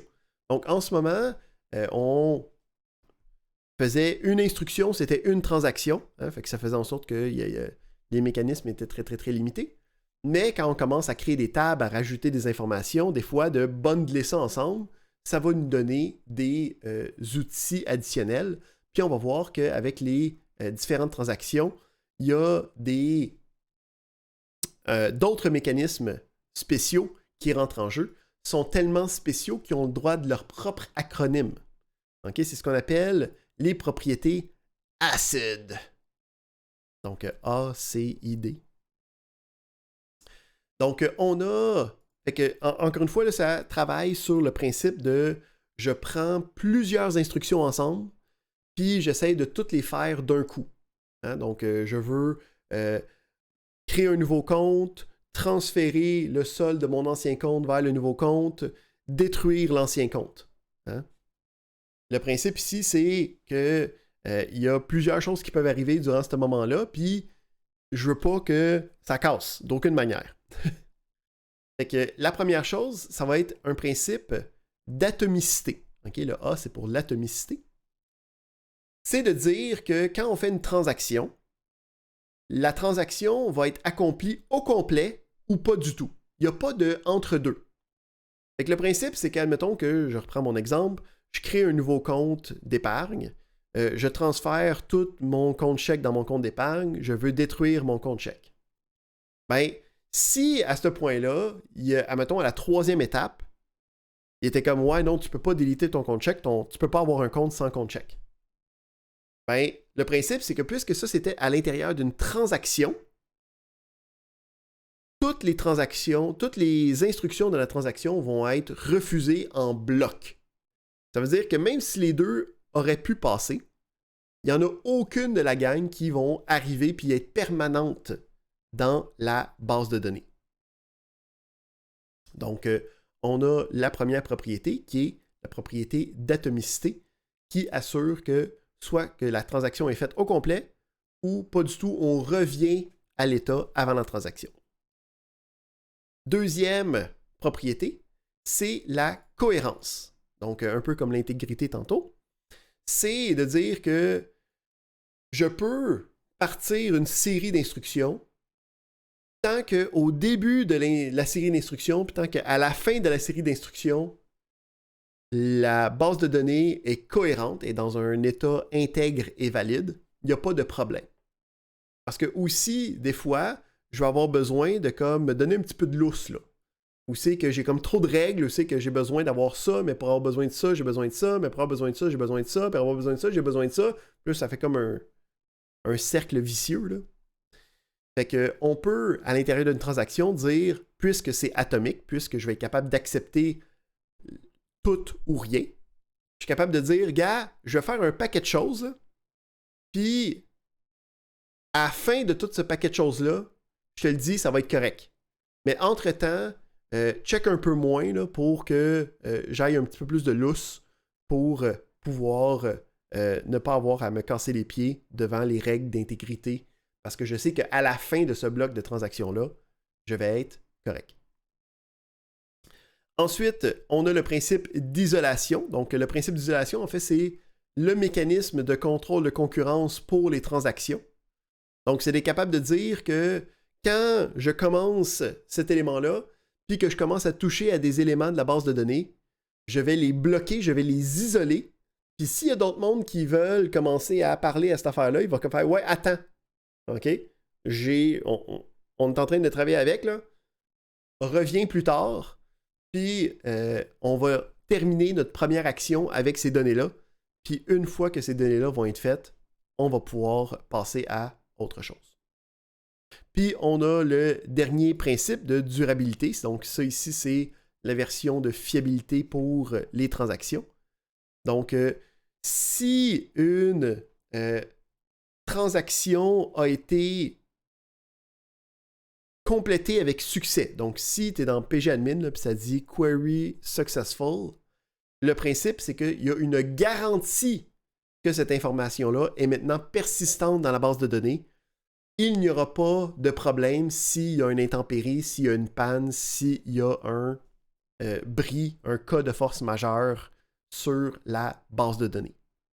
Donc, dès que je reçois le « OK, ça s'est bien passé », il pourrait avoir panne d'électricité 1 milliseconde après, puis moi, je suis garanti que ça a réussi correctement. Donc, dès que tu as le OK, c'est que c'est garanti comme opération. Fait qu'on a ces différentes possibilités-là, ces principes-là de GBD, donc 4 principes généraux, puis on a un principe sur les transactions qui a 5 propriétés spécifiques aux transactions qui viennent rechercher les mécanismes principaux, là. Mais c'est sur les transactions que ça se passe. Et que ça fait le tour de quoi je voulais vous parler aujourd'hui dans la partie magistrale. Allons regarder qu'est-ce qui va se passer avec notre premier travail pratique sur lequel on a à peu près 2 semaines pour être capable de le compléter. Donc, si on s'en va sur notre site de groupe, donc pas le site principal, mais le site Moodle de groupe, on a maintenant une section Travail pratique 1 qui est disponible. Puis à l'intérieur de cette section-là, on a 4 éléments qui vont nous permettre d'interagir avec le premier travail pratique. Fait que premièrement, on a l'énoncé du travail pratique qui est disponible. Donc, quand on clique là-dessus, ça nous télécharge un notebook en Python. Donc, quand on veut faire ça, on peut aller dans Google Colab, on peut faire Upload Notebook, hein, puis on peut aller prendre ce fichier-là, puis être capable d'aller le déposer pour travailler avec. Donc ici, là, je peux le drag and drop, puis quand je le drop, ça move le fichier du travail pratique. On a aussi un deuxième fichier qui va être les fichiers de vol que tu peux télécharger aussi, que tu vas aussi devoir utiliser comme on vient de faire aujourd'hui, puis comme vous allez faire durant la session de laboratoire de cette semaine. J'ai une question de Gabriel. Oui, quand vous allez sur Google Colab, vous avez l'option comme d'ouvrir des files, mais moi, j'ai pas pantoute ce bord-là en haut. Je sais pas pourquoi, là. Est-ce qu'en ce moment, tu as un gros splash screen jaune par hasard? Attends, si, mettons, je fais... Est-ce que tu as cet écran-là disponible? Si oui, il devrait avoir aussi l'option Upload qui apparaît. Donc, la première fois que tu arrives sur Google Colab, là, il devrait avoir ça. Parce que sinon, je ne sais pas ce que tu as en haut sur Google Colab, mais... En fait, j'ai absolument rien sauf le code, le texte, puis les petits trucs comme à côté. J'ai comme pas comme qu'est-ce qu'il y a en haut. Tantôt, j'essaie justement de le télécharger, mais comme il n'y a rien qui se passe. C'est assez bizarre. J'ai pas On peut aller regarder, on regardera après la période de cours, voir qu'est-ce qui se passe dans ton écran. Là. Sûrement peut-être que tu as zoomé in d'une manière quelconque, puis... mais c'est supposé être là. Donc, on revient à notre petite présentation du travail pratique. On a l'énoncé. On va aller le regarder dans quelques instants. On a le fichier qui va pouvoir nous aider à notre gestion d'éléments. Donc, pour être capable de l'utiliser correctement, il va falloir le dropper dans la section de nos fichiers. Donc, quand tu vas être dans le TP, tu as une petite section de fichiers à gauche, puis tu vas pouvoir venir téléverser ce fichier-là à l'intérieur en cliquant sur le petit bouton ici qui est en gros là, de téléversage. Puis il va apparaître dans cette section-là, puis tu vas pouvoir commencer à l'utiliser directement. Deuxième chose, on doit faire un choix de groupe pour le TP1. Donc, c'est des équipes de 1 à 3 personnes pour compléter le travail pratique. Donc, vous pouvez sélectionner des équipes comme vous voulez. Si vous cherchez une équipe, vous pouvez aller commencer à jaser sur le Mattermost de notre groupe. Donc, si on s'en va sur le site, on avait le channel de Mattermost qui nous apporte dans notre channel DNF 5111. Donc, ici, si vous cherchez des coéquipiers, c'est l'endroit pour être capable de trouver du monde. N'oubliez pas de fournir votre groupe quand vous faites des recherches, parce qu'il va y avoir 2 différents groupes qui vont essayer de se trouver des équipes à l'intérieur de ce channel-là. Donc, une fois que vous avez créé votre groupe, vous pouvez sélectionner la pastille. Faites attention, la pastille, tu ne peux pas revenir en arrière. Donc, sélectionnez un groupe en même temps. Assurez-vous que c'est le bon. Si vous faites erreur, vous pouvez m'envoyer un gentil courriel en disant « Désolé Hugo, je n'ai pas réussi à cliquer sur la bonne pastille. » Puis je vais pouvoir rectifier le problème. Ici, c'est pour éviter que du monde switch à la dernière seconde pour des problématiques logistiques. Donc, on doit, avant de faire la remise, choisir un groupe. Puis, le principe, c'est que la remise, seulement une des personnes du groupe va devoir faire la remise, puis ça va le faire pour le groupe au complet. Donc, on va avoir l'option du TP1 qui va être à remettre avant le lundi 20 février, okay, à 23h59. Fait qu'on a littéralement un peu moins de 2 semaines pour être capable de compléter ce travail-là. Fait qu'on a cette partie-là logistique qui est maintenant établie. On va aller regarder la partie technique de qu'est-ce qui en donne de ce premier travail pratique. J'ai une autre question de Zineb avant de passer à ça. Est-ce qu'on doit le faire en groupe ou on peut le faire tout seul? Tu peux le faire seul. La quantité de travail est établie pour être faite en groupe. Fait que après ça, c'est à toi de décider comment est-ce que tu gères la possibilité d'équipe ou pas. Donc, on a le notebook qui va avoir les informations nécessaires pour être capable de compléter. Donc, le principe ici, c'est il y a les informations sur chacune des sections. Puis, dans chacune des sections, il y a des choses à faire pour que ça fasse les choses qu'on veut. Donc, le principe, c'est que vous devez remplir dans chacune des sections de code les informations nécessaires pour un bon résultat final.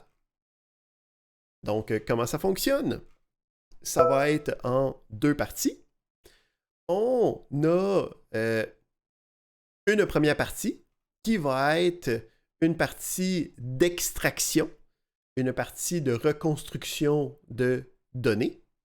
Donc, l'information qu'on a besoin a été séparée en 3 différentes sections. Une section où c'est qu'on a 2 tables dans une base de données SQL, puis une section qui va être dans le fichier CSV qui vous a été donné avec l'énoncé.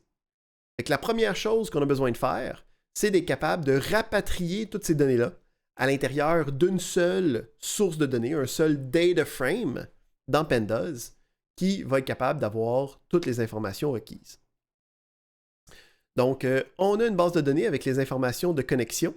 Là, je viens de me rendre compte juste avant le cours que quand j'ai restarté la base de données en fin de semaine, ça a cassé cette connexion-là, fait que je vais la rétablir après la période de cours, là. Fait que si vous l'essayez dans les 30 prochaines minutes après le cours, ça ne fonctionnera pas, mais dès demain matin, ça devrait fonctionner. Fait qu'avec ces différentes informations-là, vous allez pouvoir vous connecter avec votre outil de connexion pour aller la voir, la base de données. Puis on a vu aujourd'hui aussi comment se connecter avec ces informations-là à la base de données à l'intérieur d'un notebook Python pour être capable d'importer les différentes données. Donc, on a 2 tables qu'on va avoir besoin, Flight puis Airline.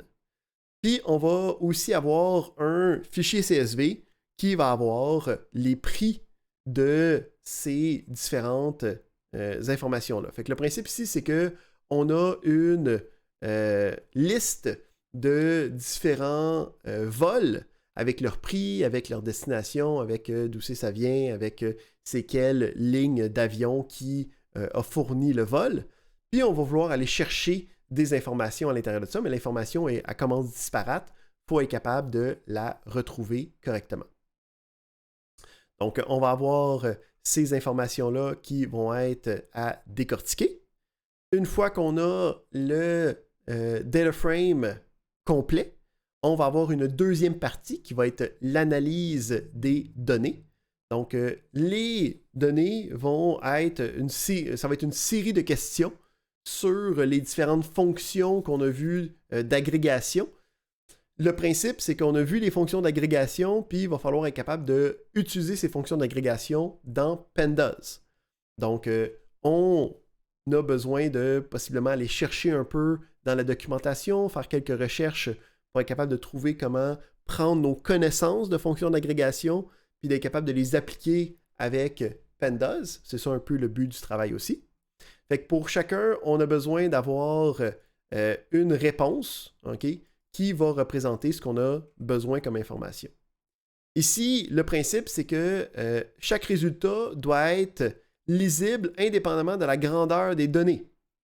Donc, ce que je veux dire ici, c'est, admettons que j'ai besoin d'avoir le nom du airline qui fournit les vols en moyenne le moins cher.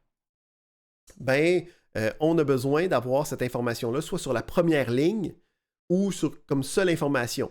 Parce que le principe, c'est que s'il y a juste 4 airlines, puis que là, tu dis la moyenne de chacun, tu peux comme trouver qu'est-ce qui se passe. mais mettons que tu as 10 000 airlines, ben ça ne serait pas lisible. Donc, il faut faire attention, même s'il y a peu de données, puis que l'information est comme sur une 3e, 4e ligne, il faut faire en sorte que les données soient lisibles indépendamment de la grandeur des données. Fait que pour chacune des questions, on inclut le vol, OK, pour être capable de trouver qu'est-ce qui se passe à l'intérieur de ça. Fait que on veut répondre à l'intérieur, où c'est que c'est marqué code ici. Là. Le principe, c'est que c'est vous qui allez écrire le code. Une fois que vous avez terminé, puis que vous avez votre notebook qui est tout ce que vous avez, vous allez pouvoir le remettre dans la section de remise. Vous devez remettre le notebook. Donc, pour être capable de le retélécharger pour faire la remise, si vous allez dans l'onglet Fichier, on a l'option Download. Puis, dans le Download, ça me permet de télécharger le notebook avec mes modifications. Puis, c'est ce document-là que vous allez remettre quand vous allez avoir terminé le travail pratique. Fait que ça fait le tour de qu'est-ce qu'on s'attend avec vous pour le travail pratique. Cette semaine, à l'atelier, on va avoir de la pratique pour être capable de se connecter à une base de données externe, pour être capable de lire des fichiers. Puis avec ça, ben, on va avoir toutes vu les informations nécessaires pour être capable de s'attaquer à cette problématique-là et avoir des résultats gagnants. Avec ça, ça ferait le tour de qu'est-ce que je voulais voir avec vous aujourd'hui. Est-ce que vous avez des questions, interrogations, problématiques sur qu'est-ce qui se passe avec le travail pratique ou peut-être comme OK, je pense que je suis capable de faire ça, on va être pas si pire. J'ai une question de Philippe. C'est quoi vos barèmes pour corriger le code? C'est tout simplement la fonctionnalité ou c'est comme ça à quel point c'est optimisé? L'optimisation, si elle est évaluée, va être genre 5% de la note finale. Donc, moi, le principe, c'est vraiment d'avoir les résultats, okay, puis d'avoir des résultats d'une manière qui sont affichés d'une manière où c'est que c'est facile d'aller chercher l'information. Donc, pour l'instant, la visualisation de que les affaires belles, ça compte pas, parce qu'on va le voir dans la deuxième partie du cours, là. Okay, comment faire des graphiques, puis comment faire les informations. Fait que ça va vraiment d'être capable d'aller chercher les bonnes informations. Évidemment, si tu peux faire quelque chose avec 2-3 instructions, puis que toi, tu as un copier-coller de comme genre 18 pages de code, tu sais, il y a certains fondements que tu n'as pas compris, là, fait que il va y avoir une perte de points, là, mais habituellement, d'utiliser une méthode qui est un peu détournée, c'est pas une problématique majeure pour avoir des points dans le travail. Merci. Excellent. Fait que ça fait le tour des choses que je voulais voir. N'oubliez pas de choisir votre équipe. Moi, 2-3 jours avant la remise, je vais enlever la sélection des équipes parce que sinon, si tu as une équipe qui est incomplète, il y a quelqu'un qui peut joindre à la dernière seconde sans que tu le saches. Fait qu'on veut essayer d'éviter ça le plus possible. Fait que essayez de faire cette action-là dans la semaine prochaine. Moi, je vais enlever ça avant la remise d'emblée. Excusez-moi, monsieur, là, quand on fait le choix de groupe, on ne voit pas qui est sur le groupe. Effectivement. Il faut que tu décides avec ton groupe où c'est que, ben, nous autres, on va être le groupe 38. Là, tout le monde clique sur 38. OK. Excellent. Donc, est-ce qu'on a d'autres questions? Sinon, ça ferait la fin de notre période magistrale. Merci beaucoup, Hugo. Excellent. C'était intéressant. Ben, j'espère. Fait que nous, on se revoit la semaine prochaine pour parler de l'intra pour l'examen. Pour l'intra dans 2 semaines. Donc, on va avoir quelques questions, des exemples de qu'est-ce qu'on s'attend, les modalités de l'examen. Puis il va aussi avoir une période de questions pour le TP1 aussi. Ça va être aussi un peu un atelier, donc habituellement, ça prend genre 1 heure et quelques la partie, peut-être un peu moins d'1 heure, la partie de présentation de l'examen. Puis après ça, ça va être un peu comme un atelier où c'est que vous allez pouvoir poser des questions sur le travail pratique aussi. Fait que bonne soirée à tous et on se revoit la semaine prochaine. Bonne soirée.